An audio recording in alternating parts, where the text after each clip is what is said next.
Hi, everybody. Dale Robbins, along with my virtual co-host, Rich Violette, and as always, Leonard Haynes, head coach of the Northwood Timberwolves at Northwood University. And it is week 3 of Northwood Replay here on MCTV. Good to have everybody back in studio with us this morning.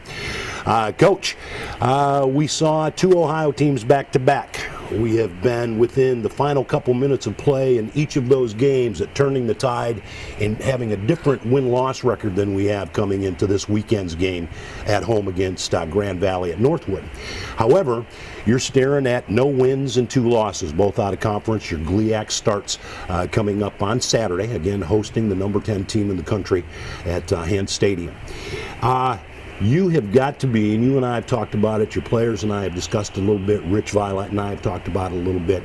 You are literally 2 or 3 snaps in each of those games, having those both be wins versus losses. And I know that it hasn't changed your approach to the value of playing a play at a time, a down at a time for all facets of your game.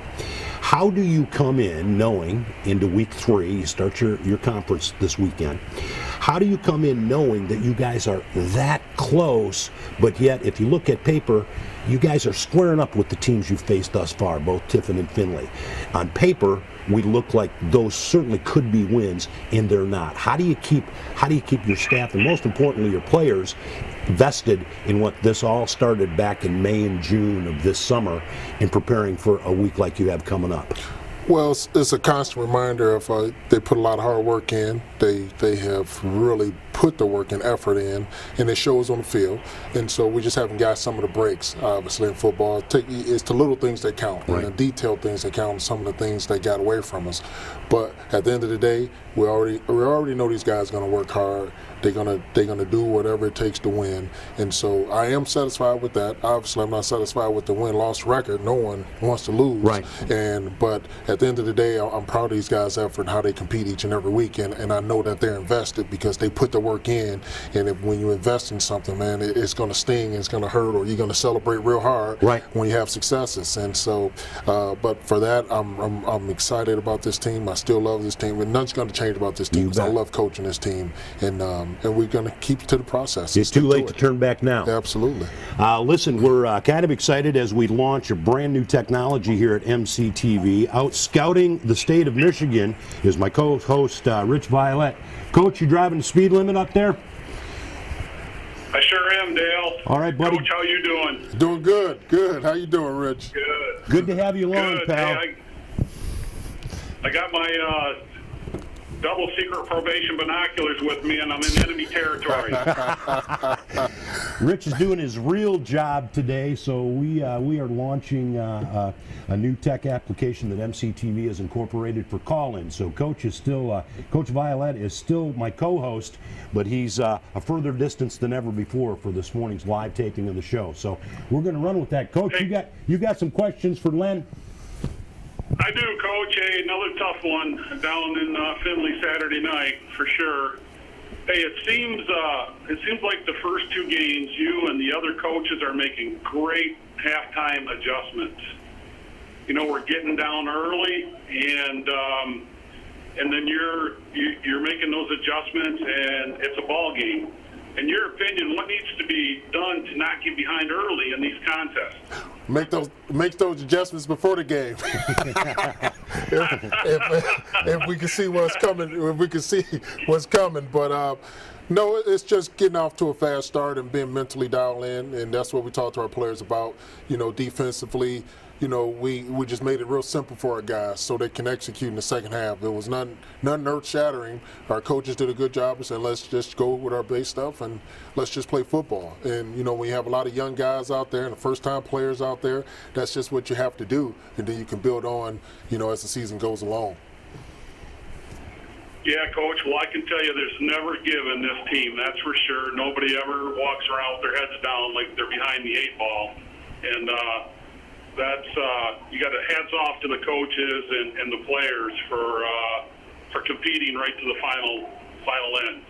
Yeah, that's what it's about. You know, you do this because you love it and you're passionate about it. And again, like I told Dale, These guys invested a lot, and so obviously to come out on the other side of it is they're not being rewarded, but we already know that these guys are going to fight to the bitter end to give us a chance to win. Hey, Coach, I've got one more question for you, if you don't mind. Right. And that is, late in the second quarter, you called timeout while we were on defense. Okay. And I told the viewers that I thought this was the turning point in the game, as you made an important stop, not allowing Finley not allowing Finley to score again before half. And I told Dale, I said, this is huge. And I really gave credit to the coaches at that timeout and thought, okay, if we can stop them, we can get into halftime, and we can turn this thing around.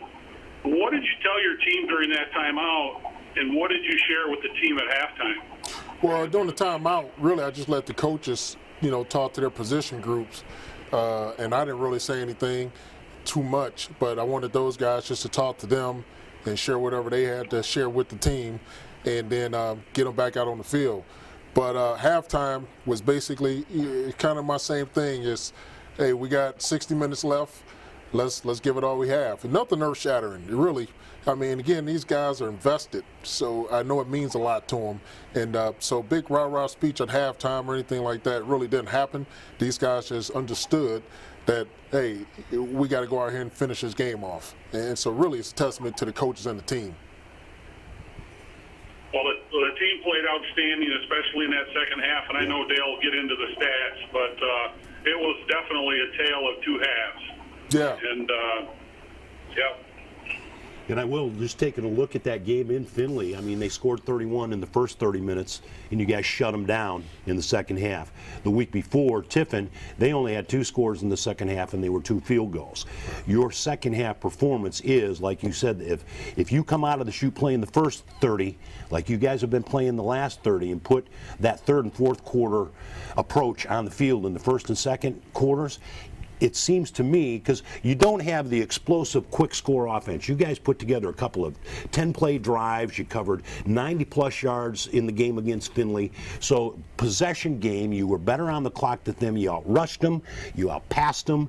You had, I'm looking at Casual Goldsmith, ends up with 99 yards on the ground, the young freshman. Garbarino has his best day, 128 yards in the air. Brock Franklin has a huge touchdown, which we'll take a look at in a second, a 57-yarder in that game. So what interests me, and we talk about the defense, and there again is your captain, your leader, one of your captains, Dimitri Abro. Yeah. And so all facets of your game are firing. It just seems the break you talked about, if we can't get that flag not to go, or get the flag when it oughta, or have that kind of a break on our side of the line of scrimmage instead of theirs. It's such a game. They say it's a game of inches. This is more than that, because it's a fraction of an inch where you guys are at. Yes, it is. Yeah. So let's take a look. I've mentioned a couple of the standout plays or players that highlighted the game. You're going to have to do this in your mind's eye. Rich Violette on the road somewhere near Grand Rapids, Michigan. We're going to take a look at some highlights, Rich, and just trust the coach. He's calling it like he sees it. All right, we'll do. All right, here we are on offense. A little scramble by Joe Garbarino. Throws a nice little strike to Jake. Sideline there. Vincent had a good game. Yep, Vincent had a really good game. And there's our young freshman there, Casual Goldsmith, who had a pretty good game, hard runner. Young man's really coming to his own. And then here we go, run a little option. The dive play to Brock Franklin, who scrambles for a TD here. And Brock, is starting to come along. The young man's really Brock doing good. has the speed, Coach. I didn't realize he had the speed he had. Yeah, it's a little sneaky. Yeah, they didn't catch him. No, it's a great play there by BP defensively on the reverse play. Here's a little drop back pass to Jalen Lewis. It was another one who's kind of coming out. He's a junior this year. Good game. Really, had a touchdown. Really, yeah, we're doing some different things with Jalen, and it's good to see him starting to develop. And then here he is on the score. About 2 yards out. Jalen Lewis there again. Yeah. Back defensively. Little pick here. Take it. we'll take that. Obviously, second half, we got a little bit better, as you guys mentioned. In the second half, defense started to wake up and play a little bit better. His casual Goldsmith on another hard run. Real tough to bring down. Kid plays with a lot of passion, man, a lot of energy. I love that about him.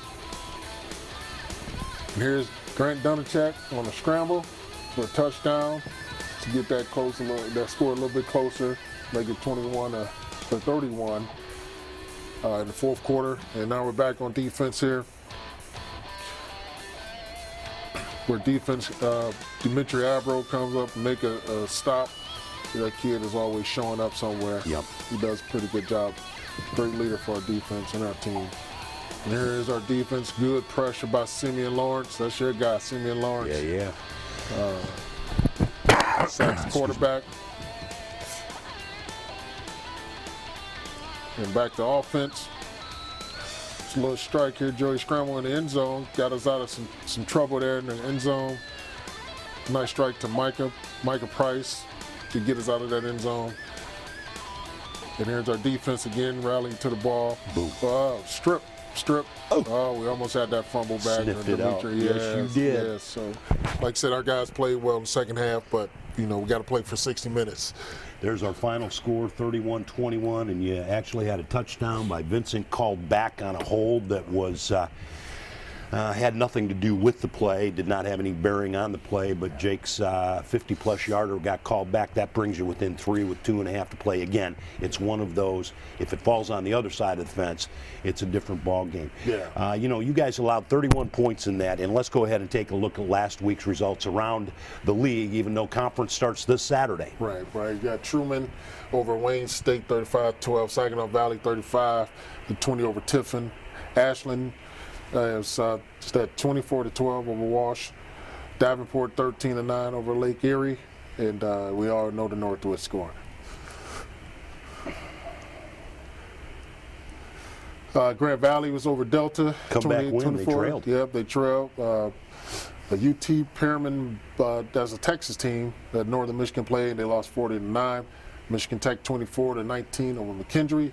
And Ferris State 62-28 over Central Washington. Tech's now 2-0. Yep, Tech's now 2-0. Going back to that second half defense, Finley racked up about 345 yards of offense in the first half and 31 points. Scoreless in the second half, and your D turned up and your special teams turned out to give you some good field position. No points on the board and only 75 yards of offense. And Finley has a pretty prolific Beeson, a good runner for him. Flowers was their key man coming in, and you guys pretty well shut him down, even though he had a cheap touchdown on a push-off in the corner. But that's my opinion from the 50-yard line, 80 yards away. But I just again, as we take a look at closing out the first segment before we bring in one of your captains and one of your leaders, I am not discouraged, and I know you guys aren't. Even though, boy, if you could have tasted victory in one or if not both of those, you'd be at a different place today. But when we get back after we talk with one of your captains, you got a big test coming up Saturday, and you've had a chance to put yourselves on the field for 120 minutes in preparation of your GLIAC, and we'll talk a little more in more detail about that. But in the meantime, Coach Violette, stand by, and if you happen to see cones on the roads in the state of Michigan, you obey all traffic laws, and we will be back to talk with one of the team captains of the Timberwolves, and we're going to take you on both sides of the ball in a special area of Northwood Timberwolf football right after these words on MCTV Northwood Replay.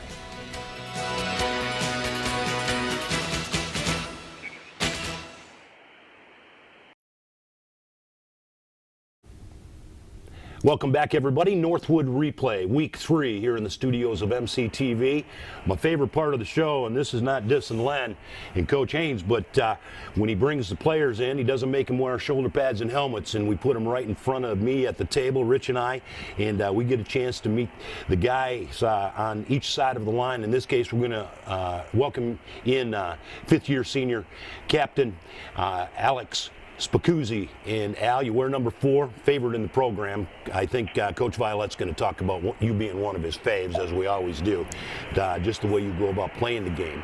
But you're from Macomb. Macomb, Michigan is your hometown. You've been a Midlander for the last 5. You're getting ready to walk the walk in December. And tell us a little bit about you at Northwood. Let's start academically, and then we're going to the football, because that's where you shine as well. All right, well, I'm in the supply chain program here at Northwood. Been in it all 5 years. With a lot of guys on the team too, been in the program, so it's been a lot of fun to go through the program with friends that I knew even before coming to college. So that's been fun. I walked in May of last year, so it's just a real feeling that I'm walking out of here in December. But Northwood has set me up very well for the future as far as whatever job it is that I do after. So school's been a lot of fun here at Northwood. You got any aspirations? I got to figure you got some irons in the fire right now. You're going to stay somewhere in this region of the country? You going someplace warm 12 months a year? What you thinking? Yeah, I don't really have any desire to leave Michigan, to be honest. You know, I like being around my family, my friends here. So if I can get a job here in Michigan, preferably close to home, that'd be good for me. Coach Violette, it's your turn, mister. We only got a couple minutes. That's how fast this goes. You're up, Coach. All right. Say, Al, how are you? I'm good. How about you? As Dale mentioned, you are one of my favorite fellas to watch on Saturday for sure. I love all the all-purpose yards you bring to this club, and your special teams play and your offensive play. Tell me, I got 2 questions. Tell me a little bit about playing for Coach Arnold and what he expects from you on the special teams unit. Playing for Coach Arnold is awesome. You know, he's a guy that's super intense on the field and even in meetings. You know, he's a guy that you want to play for as a player. You know, he relates to players really well. You know, and as a coach, he has great game plans for us. He puts us in the best position to succeed as a team and as individuals. So, you know, playing for Coach Arnold the past 5 years has been awesome. It's been a blessing to be able to play on his special teams for the past 4 years, and I couldn't ask for anything more from Coach Arnold. Excellent. I would expect that you to say that, Al. The other thing is, you know, we lost Gary Landless last year, of course, graduating, and we need a big play receiver. Do you feel you can be the guy, and are you having those conversations with those coaches? Say, hey, coach, give me the ball, a little more. Yeah, absolutely. I can be our big play receiver. But, you know, conversely, I'm not the type of guy that's going to ask for the ball every single game. You know, I trust in our coaches that we're going to do what we need to do to put ourselves in the best position to win. So I'm not going to be a guy that's going to ask for the ball. I'm just going to do my job when my name's called upon. But, you know what, man, I miss Gary a lot. Gary was in the receiver room with me for 4 years here at Northwood, and it was awesome to play with him, but I also got a really good friend in Gary, so I miss him a lot. His presence is missed for sure on our offense. But, you know, we got a lot of guys in the receiver room that can step up to the plate and fill that void right now. Awesome, Al. Well, good luck this weekend. I'm just trying to put a word in to make sure we get that ball in your hands, because when we do, those all-purpose yards are huge. Hint, hint, Coach. Good luck, Al. I appreciate it. Thank you. Well, you are a two-way player, and those are kind of rare to find at the collegiate level, but your special teams play. You, by the way, I know you don't pay much attention to this kind of stuff because you guys aren't about numbers and stats so much, but you're inside the top 50 nationally for your kick return yardage. You're number 3 in the conference right now. You've got 125 return yards. I don't know why they kick it to you, because on film you just look like the guy not to kick it to, but with you and Keenan back there, they seem to, you get the hook of the ball, and that's always fun, because here goes and who knows what's going to happen. It's a lot of fun. You know, the best part about kick return is I got 10 guys in front of me, you know, that are going to do their job. Right. And you know, it's a mentality thing for us. You know, we like hardcore dudes on our special teams unit, so if they want to kick it off, then we'll return it. As well as you've been targeted a few times, and you've been overthrown more than you've been something catchable. You've caught a couple of balls that probably weren't catchable, and you caught them anyway. So you're building up all-purpose yards. You're second on the team behind Garbarino with the passing outing he had last weekend. But it's always exciting, because I know that regardless of where we're at in the game, if you get your hands on the ball, relying on the 10 around you, regardless of what you're doing, if you're on the offensive side of the scrimmage line or on the special teams return side, side of things. You literally make things happen because you go right to the heart of the problem and most often plow through what's coming. And there's been more long gain saving tackles on you than there have been head up stuff. So I appreciate that. You betcha. You betcha. In the quick, brief minute that we have left, excuse me, you are now a senior leader. You are a captain. You have been getting time on the field for many years in a row as a younger player, underclassman. Does your role see, and not that you're playing any different, how do you take these underlings and give them what you got for that mentality of what it takes to play this level of football? You know, I think one thing that as captains on our team that we try to do is build a mold for guys to come into the program and buy into right away. Because if you think about it, you get a bunch of dudes to buy into what we're trying to do as a football program here. Once they buy into it, they're going to do the same thing as we do once they get to the leadership level that we're at right now. You know, me, Joe, Dim, and Dunny are all going to prepare these guys to be good football players, good leaders, and just good teammates ultimately. So once they get older, they can teach young guys when they're freshmen, when they get to that point in the program. So it's just hopefully a continuous cycle for this football program. You bet. And right now, when times get tough, is when leadership stands out most. And it's not been an easy start to 2019, but I have no fear what lies ahead in your leadership skills and the way that you guys go about doing business. We're in good shape. Yeah, regardless. No fear for nothing but good luck either. against them Lakers on Saturday, and you just keep doing stuff so I can call your name. I love to say your name. Alex Spicuzzi, Northwood Replay, Week 3 here on MCTV. This is what this show is all about, and we thank you for tuning in. We'll be back to Coach, talk about the Grand Valley State University Lakers coming to town Saturday.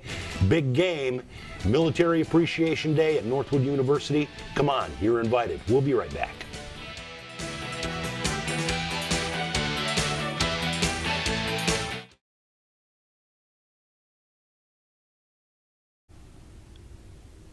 Welcome back, everybody. Segment 3 of Week 3 of MC Replay here on MCTV. Coach Leonard Haynes of the Northwood Timberwolves. Coach, you always seem to bring us your best, and you have not fallen short here this year for our player section, our player segment of this program. Tell us a little bit about Al Spicuzzi, what he's not only meant for you in his 5 years in your program. He came on board with you at that point, did he not? Yeah. In your interim year. Tell us a little bit about that youngster. Well, I'll tell you what, Al embodies what we're all about. You know, he's a hard worker, first-class citizen, on and off the field. You know, you're going to get his absolute best. You know, when people said he couldn't do it, he's doing it. And I'm very proud of him and what he brings to this football team. He comes from a great family, great mom and dad, great brother. His brother played for us as well. That's right. And I tell you what, man, what a great family. Great family. Love that kid. Love him to death. Well, we've got some, it's the opener. We've talked about it all along this morning. It's the opener of the GLIAC. Let's go ahead and take a look at some of this week's games that are coming up and see what kind of matchups we've got going into Week 1. All right. Here we go. Conference play. Grand Valley comes over to Northwood here. Great game to come to. Part of the community, come and watch Northwood play. A great opponent. You got Davenport going up to Northern Michigan. Michigan Tech is at Saginaw Valley. That ought to be a great matchup. Yep. Wayne State is on the road to Quincy, and Fair State and Ashland always seems to be a very good matchup in the conference.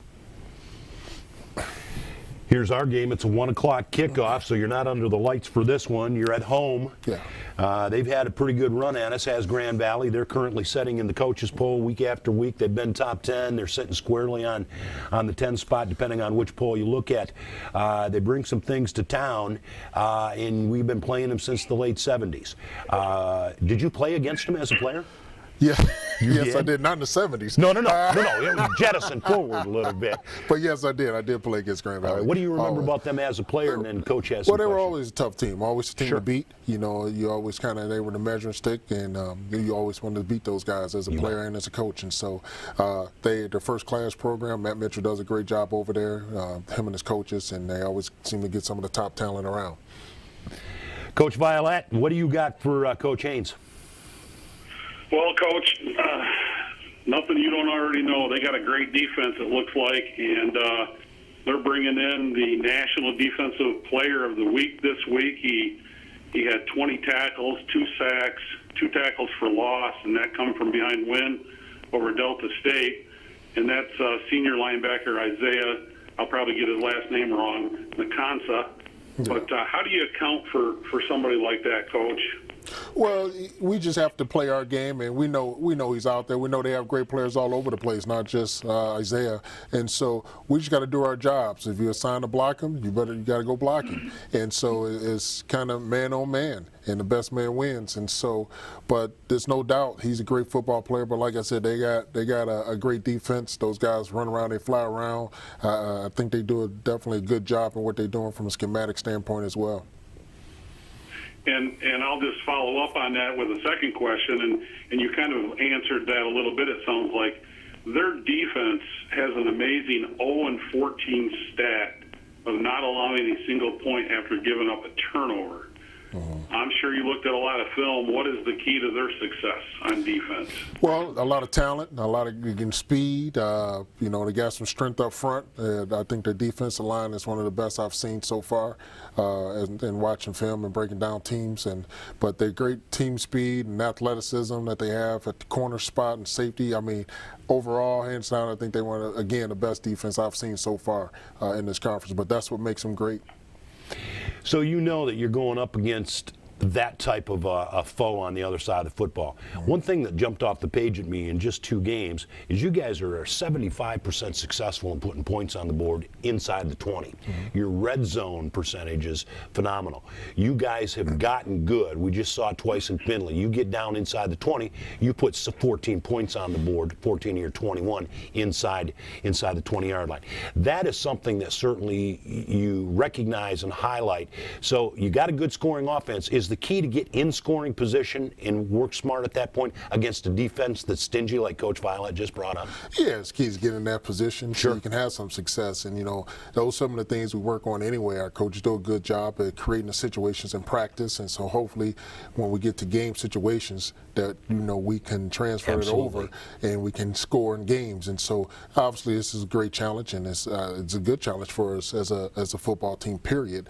And our offense understands they got to come ready, and the whole team has to come ready. You guys have a mentality. That's what football's about. Having a mentality. Come ready. You're prepared. Let's play football, and that's what it really comes down to. And so our guys are up to the challenge. It's all about us. We're not really concerned about Grand Valley, and meaning we just have to take care of our business. And I will say that year in and year out, week in and week out, we have to be concerned about what we can do and what we can control and take advantage of the opportunities that we get.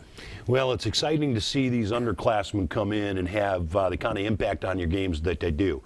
It's also exciting to see the continued leadership for those young guys to mold them into what it is your program is becoming now in your 4th full year as head coach at Northwood University.